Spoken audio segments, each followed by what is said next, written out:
കുത്തഴിഞ്ഞ നഗരഭരണത്തിനെതിരെയും പൊട്ടിപ്പൊളിഞ്ഞ റോഡുകൾ ഗതാഗതയോഗ്യമാക്കണമെന്നാവശ്യപ്പെട്ടും തളിപ്പറമ്പ് നഗരസഭ ഓഫീസിലേക്ക് സിപിഎം മാർച്ച് നടത്തി. ജില്ലാ സെക്രട്ടേറിയറ്റ് അംഗം ടി.കെ. ഗോവിന്ദൻ ഉദ്ഘാടനം ചെയ്തു. തെരുവ് വിളക്കുകൾ നന്നാക്കുക, റോഡ് കയ്യേറ്റങ്ങളും അനധികൃത നിർമ്മാണങ്ങളും തടയുക, താറുമാറായി കിടക്കുന്ന ട്രാഫിക് സംവിധാനം പുനഃസ്ഥാപിക്കുക തുടങ്ങിയ ആവശ്യങ്ങൾ ഉന്നയിച്ചാണ് സിപിഎം തളിപ്പറമ്പ് നഗരസഭ ഓഫീസിലേക്ക് മാർച്ച് നടത്തിയത്. ജില്ലാ സെക്രട്ടേറിയറ്റ് അംഗം ടി.കെ. ഗോവിന്ദൻ ഉദ്ഘാടനം ചെയ്തു. അപ്പോൾ കെടുകാര്യസ്ഥയാണ് ഇത്തരം പ്രവർത്തനം നടത്താതിരിക്കുന്നത്. അതിനിടയാക്കുന്നത് നിങ്ങളുടെ കെടുകാര്യസ്ഥയാണ്. അതുകൊണ്ടാണ് ഇപ്പോ ഇങ്ങനൊരു സമരം നടത്തേണ്ടി വന്നത്. ഇപ്പൊ നഗരസഭാ ചെയർമാൻ വിചാരിക്കുക ഞാനെന്തിനെങ്കിലും നോക്കണം, അടുത്തത് അവിടെ ആകുമ്പോൾ അടുത്തൊരു വർഷം കഴിഞ്ഞ് അടുത്ത ഇലക്ഷൻ ആകുമ്പോഴേക്കും ആള് മാറുമല്ലോ, മാറേണ്ടി വരുമല്ലോ. ഇല്ലാതെ ഇരിക്കുന്നുണ്ടാവുക.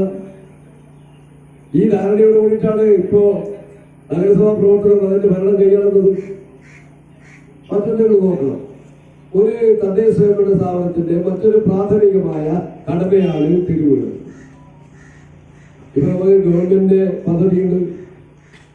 എല്ലാ പഞ്ചായത്തിലും ഇപ്പോ ഗവൺമെന്റ് സൗജന്യമായി വൈദ്യുതി നൽകിക്കൊണ്ട് ഇപ്പൊ തെരുവുകൾക്ക് സ്ഥാപിച്ചിട്ടുണ്ട്. Taliparamba south local secretary V Jayan അധ്യക്ഷത വഹിച്ചു. Area secretary K Santhosh, councillor O Subhagyam, Pullayikkudi Chandran എന്നിവർ സംസാരിച്ചു. മൂത്തേടത്ത് സ്കൂൾ കേന്ദ്രീകരിച്ച് പ്രകടനവും നടന്നു. News bureau, Taliparamba.